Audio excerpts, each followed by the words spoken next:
Hello, नमस्ते, सत श्री अकाल, आदाब। कैसे हैं जनाब? उम्मीद कर रहा हूँ आप सभी जहाँ के भी होंगे बहुत अच्छे होंगे। ये जो ऐसी वीडियो है ना, यहाँ पे आपके भैया मैं आपको सही बताऊं, अगर आप लखनऊ विश्वविद्यालय से बीएससी कोर्स कर रहे हैं ना, तो सफलता पाने के लिए 2-3 साल आपका अभी समय जाएगा, क्योंकि ये वीडियो फर्स्ट सेमेस्टर वालों के लिए बहुत सोच समझ के बनाया गया है।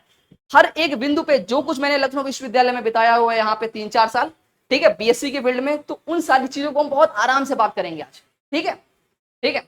सबसे पहली जो आप सभी के कुछ सवाल होंगे, ठीक है, अभी आप 12th करके आए हो, कुछ आपके सवाल होंगे, वो सवाल हमने वहां पे लिख के रखे हुए हैं। सबसे पहले तो ये 3 बिंदु है जो आपको यहाँ पे काम करना ही करना है, पूरे 3 साल आपको ध्यान देना है। सही मार्गदर्शन आपको मिलना चाहिए, स्टडी मटेरियल सही मिलना चाहिए, और सही आपकी रणनीति होनी चाहिए। आपके लखनऊ विश्वविद्यालय में प्रवेश करने के बाद में मन में कुछ सवाल ऐसे होंगे। सवाल नंबर 1, बीएससी की पढ़ाई कैसे करें? सवाल नंबर 2, क्या बीएससी में कोचिंग लेना सही है? सवाल नंबर 3, सबसे अच्छी बुक्स कौन सी रहती हैं? आपका यह भी सवाल हो सकता है कि एग्जाम में पेपर कैसे आते हैं, इंटरनल एग्जाम में अच्छे मार्क्स कैसे पाएं? ठीक है, क्या बच्चों का बैग लगता है? हाँ भैया, लगता है बैग, हकीकत है ये। अभी आपको पता चलेगा कितने परसेंट लाना सही रहता है बीएससी में। और सबसे थर्ड, बिना बुक के पढ़ाई कैसे कर सकते हैं? ठीक है, हर एक चीजें, ठीक है, हर टाइप का बच्चा, जो बहुत टॉपर रहता है, जो मीडियम रहता है, और जो एवरेज, मतलब बिलो मीडियम से एवरेज, उन सभी के बारे में बात करेंगे। ठीक है, 15 मिनट से कम का तो वीडियो नहीं होगा, आराम से बात करेंगे। ठीक है, जो कुछ कर मुझे पता नहीं, लेकिन यहाँ आपको समय देना अनिवार्य है। सबसे पहले बिंदु पे चलते हैं, बीएससी की पढ़ाई कैसे करें। देखिए भैया, जो मैं बताऊंगा सत्य बताऊंगा, क्योंकि अभी आप 11वीं 12वीं के बाद आए, आपकी 11वीं 12वीं की जो पढ़ाई का मेथड रहता है वो अलग रहता है। भैया ये सेमेस्टर प्रणाली है। क्या है? क्या है? सेमेस्टर। और भैया जो सेमेस्टर वाला सिस्टम रहता है ना, यहाँ पे आपको 6 मंथ का रहता है। क्या रहता है? ये पूरा 6 मंथ का रहता है। 6 मंथ का रहता है कि नहीं रहता है? हाँ ना बोलो, रहता है कि नहीं रहता है? जी रहता है सर। इसके बाद में, लेकिन ये सिर्फ रहता है किसमें? ये जो रहता है ये सिर्फ कागजों में रहता है। किसमें रहता है? कागजों में सिर्फ 6 मंथ का सेमेस्टर रहता है। हकीकत में ये मात्र 3 महीनों का खत्म हो जाता है। ठीक है, जो चीजें मैं सबसे आपको बता रहा हूं। अभी आपका एडमिशन हुआ है, ठीक है, इसके बाद में नवंबर, मिड नवंबर में जाके आपके एग्जाम होने लगेंगे। अक्टूबर में आपका वाइवा वाला सिस्टम स्टार्ट हो जाएगा, असाइनमेंट वाला सबमिट करने वाला। तो हकीकत में 3 मंथ का होता है, लेकिन सिलेबस आपके पास में 6 पेपर होते हैं। 6 पेपर का अध्ययन करना 3 मंथ के अंदर, और वो भी हायर स्टडीज वाली चीजों में समय लगता है, मेहनत लगता है। तो 11वीं 12वीं वाला जो भी आपका स्टैंडर्ड है उसको भूल जाइए। ठीक है, सिस्टमैटिक वे में यहाँ पे पढ़ाई करनी होती है। ठीक है, हर एक चीज पे किस मकसद से बीएससी कर रहे हो ये भी पहली चीजें पता होनी चाहिए। अगर जैम की तैयारी करने के लिए मकसद कर रहे हो कि अगर हमको आईआईटी में जाना है, इसके बाद में कहाँ जाना है? आईआईटी जैम का एक एग्जाम होता है जो कि आपको डायरेक्ट प्रवेश देता है आईआईटी में, वही मास्टर्स करने के लिए। ठीक है, ये एग्जाम होता है, उसकी तैयारी करते तो अपने कॉन्सेप्ट बेसिक शुरुआत से लगाकर अंत तक क्लियर करते चलना। ठीक है, पढ़ना क्या, कैसे, क्या सोर्स है, वो भी हम सारी चीज आपको बात करेंगे। ये सबसे पहला है। मकसद पता है बीएससी में क्यों आए हो? ठीक है, बीएससी में कोचिंग लेना चाहिए, ये डाउट रहता है, बच्चों का सवाल रहता है। देखो भैया, हम आपको कोचिंग की हकीकत बताते हैं जो मैंने फेस की है। मैं आपको बताऊं, लखनऊ विश्वविद्यालय में जब मैंने एडमिशन लिया तो उसके बाद मैंने कोचिंग ज्वाइन किया। ठीक है, जो लखनऊ में यहाँ कोचिंग मार्केट में चलती है। भैया मैं पागल हो गया यार।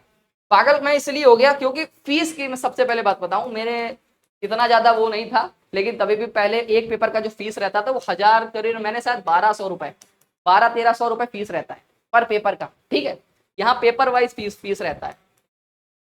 ठीक है, 5 पेपर मान को अगर आप पढ़ोगे तो 1000 रुपए मान लो, 6-7 हजार रुपए आपका, 6 से 7 हजार रुपए कोचिंग में बर्बाद हो जाएगा, बर्बाद हो जाएगा। ठीक है, और सेमेस्टर की जो फीस रहती है वो भी इसी अराउंड रहती है। तो टोटल ऐड करके कोचिंग का फीस, सेमेस्टर का फीस, वो चीजें हो जाती हैं। तो यहाँ पे आपको जो पूरी पढ़ाई करनी है वो पूरा अपना सेल्फ स्टडी करनी है। ठीक है, सेल्फ स्टडी करनी है, अपने रिसोर्सेज आप अपने पास लेके आइए, खुद वहां पे अध्ययन करिए। क्योंकि क्लास करेंगे, कॉलेज की क्लास के बाद में अगर आप डायरेक्ट कोचिंग की क्लास में जाएंगे तो वहां पे आपकी एनर्जी लॉस हो जाएगी। ठीक है, आपको क्या करना है? अपना अध्ययन करना है, खुद करना है। क्या करना है? खुद करना है। दूसरी चीज, जो कुछ पढ़ाया जाए आपके, मान लीजिए कॉलेज में, कैंपस में कुछ भी पढ़ाया गया, उसको आप देखिए, समझिए। ठीक है, जितने भी आपके पास रिसोर्सेस हैं, जो स्टडी मटेरियल है ऑनलाइन हो गया, उसको आप देखिए, गो थ्रू कीजिए, किताबें, सारी चीजों को, जो कुछ भी सारी चीजें आपके पास रिसोर्सेज है उनको लगाइए। ठीक है, उसके बाद में आगे आप अपनी पढ़ाई करिए। तो कोचिंग लेने का कोई मतलब नहीं है। पहली चीज, सेल्फ स्टडी करो, सारी चीजें पता चल जाएंगी। और बिना कोचिंग के भी क्या क्या सोल्यूशन वो भी बताएंगे आपको। सबसे अच्छी बुक्स कौन सी रहती है? देखिए लखनऊ विश्वविद्यालय में अगर आप बीएससी मैथमेटिक्स के स्टूडेंट है तो मैं बुक 2-3 आपको सजेस्ट बिल्कुल करूंगा। ठीक है, सबसे पहले मैथमेटिक्स आपके पास में अगर है तो एक बुक आपके पास होनी चाहिए जिसको बोलते हैं प्रकाशन केंद्र की बुक। क्या होते हैं? प्रकाशन केंद्र की आप मैथमेटिक्स की बुक ले लीजिएगा। केमिस्ट्री के लिए मैं बदलूंगा आपको, फिजिक्स केमिस्ट्री के लिए आप प्रदीप का एक बुक आता है, प्रदीप की, ठीक है, वो ले लीजिएगा केमिस्ट्री में। इसके बाद में फिजिक्स में कोई बुक लेने की जरूरत नहीं है, नोट्स वगैरह सारी चीजें स्टडी मटेरियल में बताऊंगा भी, ठीक है, बुक के अलावा भी सारी चीजें मैं हेल्प करूंगा। उसके अलावा कुछ भी डाउट हो कमेंट बॉक्स में पूछ लेना बुक के रिगार्डिंग में। इसके बाद हम आगे चलते हैं, एग्जाम में पेपर कैसा आता है। देखिए लखनऊ विश्वविद्यालय में जो एग्जाम का पैटर्न रहता है वो थ्योरेटिकल रहता है ऑड सेमेस्टर में। इवन सेमेस्टर में आपका एमसीक्यू होता है, एमसीक्यू एग्जाम भी होता है यहाँ, कैसा होता है, एमसीक्यू एग्जाम भी होगा। ये इवन सेमेस्टर मतलब सेकेंड सेमेस्टर में आपका होगा। अभी जो एग्जाम होगा वो थ्योरी एग्जाम होगा, ठीक है, इसमें 10 क्वेश्चन होंगे, इसमें से आपको 5 करने होंगे, तो ये लॉन्ग क्वेश्चन होते हैं, ठीक है। 75 का आपका पेपर होता है, 25 आपका वाइवा इंटरनल असाइनमेंट वगैरह का होता है। ये चीजें हो गई हैं। पेपर ठीक आता है, ठीक है, मॉडरेट आता है, अच्छा भी आ जाता है, कभी कभी कठिन भी आ जाता है, दिक्कतें भी हो जाती बच्चों को। इसके बाद इंटरनल एग्जाम वाइवा में सबसे अच्छे मार्क्स कैसे पाएं। ठीक, वाइवा में अगर आपको मार्क्स पाने हैं तो आपको जो असाइनमेंट दिया गया है, जिस टॉपिक भी बनाने को दिया गया उसको बढ़िया से बना लीजिए और उसके रिगार्डिंग में आप क्या करिए। देखो वाइवा में मार्क्स आपके हाथ में नहीं है, वो प्रोफेसर के हाथ में है। अगर आप एक जवाब देंगे तो उधर से एक और सवाल आएगा, आप दूसरा जवाब देंगे तो एक और सवाल आएगा। सवाल उधर अगर आपके जवाब बंद नहीं हुए तो उधर सवाल भी बंद नहीं होंगे। वो ये नहीं कि अच्छा ठीक है जाओ, ऐसा नहीं कहते। सवाल पे सवाल, आप ज्यादा काबिल हैं तो 10 सवाल और मिलेंगे आपको। उसके बाद में क्या होता है, जब आप नहीं जवाब दे पाएंगे, ठीक कहेंगे जाओ, ठीक है, 2-3 सवाल बाद आप जवाब दे ही नहीं पाएंगे। मैं आपको हकीकत बता रहा हूँ अगर आप मेन कैंपस में तो, ठीक है। ये सारी चीजें हो गई हैं, तो वाइवा आपके हाथ में नहीं है, ठीक है। 25 नंबर 20 पा गए, 22 पा गए, बहुत मुश्किल है, ठीक है। मिल सकता है, ऐसा नहीं मिल नहीं सकता, ठीक है। तो ये आपके हाथ में नहीं, लेकिन जो कुछ भी आपको दिया गया टॉपिक उसको अच्छी तरीके से बना लीजिए। उसके बाद परसेंटेज लाना कितना सही होता है। देखिए अगर लखनऊ विश्वविद्यालय में है या फिर किसी एफिलेटेड कॉलेज में है, परसेंटेज की अगर मैं बात करूं तो आपके पास में मिनिमम जो परसेंटेज होना चाहिए, मिनिमम मिनिमम मिनिमम की अगर मैं बात करूं, इससे नीचे तो हो ही नहीं सकता। 60%, 60% से नीचे आना ही नहीं है किसी भी हालत में, ठीक है। और जो डिसेंट परसेंटेज होता है, ठीक ठाक परसेंट माना जाता है, वो होता है अच्छा जो परसेंट है वो 70% होता है। 65 जो परसेंट रहता है वो मीडियम रहता है, ठीक है। अगर आपका फर्स्ट सेमेस्टर में जो परसेंटेज सेट हो जाता है, फर्स्ट सेमेस्टर में जनाब आपका जो परसेंटेज सेट हो गया, समझो फिर वही सेट हो गया। तो फर्स्ट सेमेस्टर में शुरुआत से मेहनत करिएगा परसेंटेज सेट करने में। अभी तक तो भैया 94, 95, 96, 97, 90 ये नंबर देखें तो 12वीं में। भैया जब ग्रेजुएशन में आ जाओगे तो 90 के खौफ भूल जाओ, ठीक है। यहाँ पे मेहनत करना है आपको, शुरुआत से डे 1 से मेहनत करिएगा, ईमानदारी से पढ़िएगा और आपके परसेंटेज की टेंशन बिल्कुल मत लीजिएगा, अच्छा लिखोगे। और बीएससी में ये होता है कॉपी भरने का नंबर नहीं मिलता है, मैं आपको बता रहा हूँ। अगर आप लखनऊ विश्वविद्यालय या किसी एफिलेटेड कॉलेज में हैं और आप बीएससी मैथमेटिक्स के स्टूडेंट हो तो ये चीज मेरी ध्यान रखिएगा कि जो मिथ अगर आपने दिमाग में ये पाल के रखा है कि भैया कॉपी भरने से नंबर मिलेगा, तो जनाब आप बहुत गलत सोच में हैं। कॉपी भरने से नंबर नहीं मिलेगा। जितना आप सिस्टमेटिक आंसर को लिखेंगे, पॉइंट टू पॉइंट बात करके आएंगे, फ्लो चार्ट में बात करके आएंगे, ठीक है, अपनी चीजों को समझा कर आएंगे। पूरी रामायण नहीं लिखनी है, उसका सार लिखना है ईमानदारी से, ठीक है। और गुचू पुचू करके नहीं लिखना है, स्पेस देकर लिखना है। और ये ज्यादा दिमाग मत लगाएगा, इधर लाइन खींच ली उधर लाइन खींच ली। आप लाइन किधर खींचो, पन्ना को कम करके फायदा नहीं होने वाला है। जो कुछ लिखो कंटेंट में दम होना चाहिए, सीधी बात। कंटेंट में अगर आपका दम होगा ना तो नंबर मिलेंगे आपको। बहुत बच्चे बोलते हैं, मैं बताऊं आपको, आपके सीनियर बोलते हैं, अभी आपके जो सीनियर्स है वो कहते हैं भैया हमने तो लिखा था लेकिन हमको नंबर कम मिले। लिखा था ना, लिख तो बहुत कुछ सकते हो, थर्मोडायनेमिक्स पे लिख तो बहुत कुछ सकते हो, लेकिन जो सवाल में पूछा गया उसके अकॉर्डिंग में लिखिए, सारी चीजों विधिवत तरीके से, नंबर मिलेगा, ठीक है। बच्चों के नंबर भी आते हैं और किसी के भी नहीं भी आते। अगला, क्या बच्चों का बैग लगता है? ये बिल्कुल सही जवाब होना चाहिए। जवाब यही है कि बैग लगता है भैया, बिल्कुल लगता है। और अधिकतम बैग तो मान के चलिए 5वें सेमेस्टर में लोग डरते हैं, और 5वें में तो बिल्कुल नहीं लगता। और फर्स्ट में अगर भैया बैग खा गए आप, हालत खराब हो जाएगी आपकी, तो बैग ही के रह जाओगे समझी, ठीक है। तो रिश्तेदार बैग का बिल्कुल नहीं बनना, ईमानदारी से पढ़िएगा, डे 1 से पढ़िएगा। पढ़ना कैसे वो भी हम अभी बताएंगे, अंत में बताएंगे सारी चीजें। ठीक है, बैक वैक लगता है।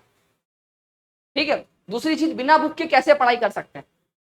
देखिए, बिना बुक के पढ़ाई करना है और अच्छी तरीके से पढ़ाई करना, सारा content LU update mobile app पे आपको मिलेगा। कहाँ मिलेगा? इस ऐप पे मिलेगा, प्ले स्टोर से डाउनलोड कर लिया होगा अभी तक। उसके बाद में क्या करना है, यहाँ पे हमारे सारे कोर्सेज अवेलेबल हैं। ठीक है, हम बात करें बीकॉम एनईपी की, हमारे पास बीकॉम अवेलेबल है, बीए एनईपी अवेलेबल है, बीएससी है। आप जिस कोर्स के हैं आप उस कोर्स में जाइए, मान लीजिए। ठीक है, अगर आप इस कोर्स के हैं तो आप इस कोर्स में जाइए, यहाँ पे क्लिक करेंगे, क्लिक करने के बाद में आप इधर आ जाएंगे, इधर आ जाएंगे। इसके बाद भी सेमेस्टर आपसे पूछेगा आप किस सेमेस्टर के हैं, आप फर्स्ट सेमेस्टर के हैं, आप फर्स्ट सेमेस्टर पे क्लिक करिए, फर्स्ट सेमेस्टर पे क्लिक करिए, पेमेंट आपको बताएगा। अभी आपको ये 499 दिख रहा है, यहाँ पे कूपन होगा बीएससी एलयू अपडेट,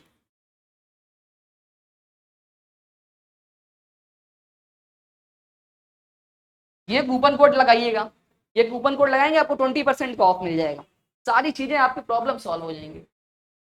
हर first semester, third semester, fifth semester, सभी सेमेस्टर के बीएससी के content LU update mobile app पे अवेलेबल हो, चाहे आप फिजिक्स के स्टूडेंट हो, चाहे केमिस्ट्री के हो, चाहे मैथ के हो, चाहे जियोलॉजी के हो, चाहे बॉटनी के हो, चाहे कंप्यूटर साइंस के हो, चाहे जियोलॉजी के हो।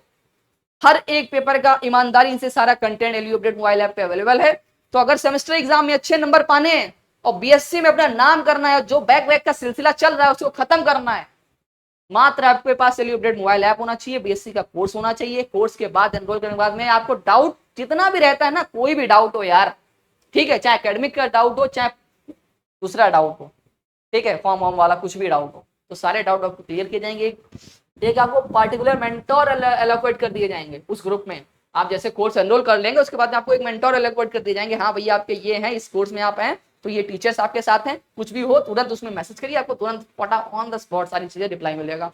ठीक है, बस ये है, रात्रि का थोड़ा ध्यान रखिएगा, सब लोग अपना भी काम करते हैं, तो सिस्टमेटिक वे में अगर आप चलेंगे तो हम भी सिस्टमेटिक वे में चलेंगे। सारे कोर्स एलयू अपडेट ऐप पे ऑलरेडी चल रहे हैं, क्लासेस ऑलरेडी रन कर रही हैं, क्लासेस में कोई दिक्कत नहीं है।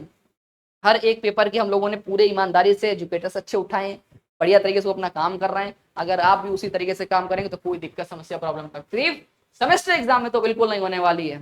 बाकी कोई और दिक्कत हो आप हमें कमेंट बॉक्स में बताइएगा। मिलते हैं नेक्स्ट वीडियो में, तब तक आप सब लोग अपना ध्यान रखिएगा। ठीक है, जय हिंद।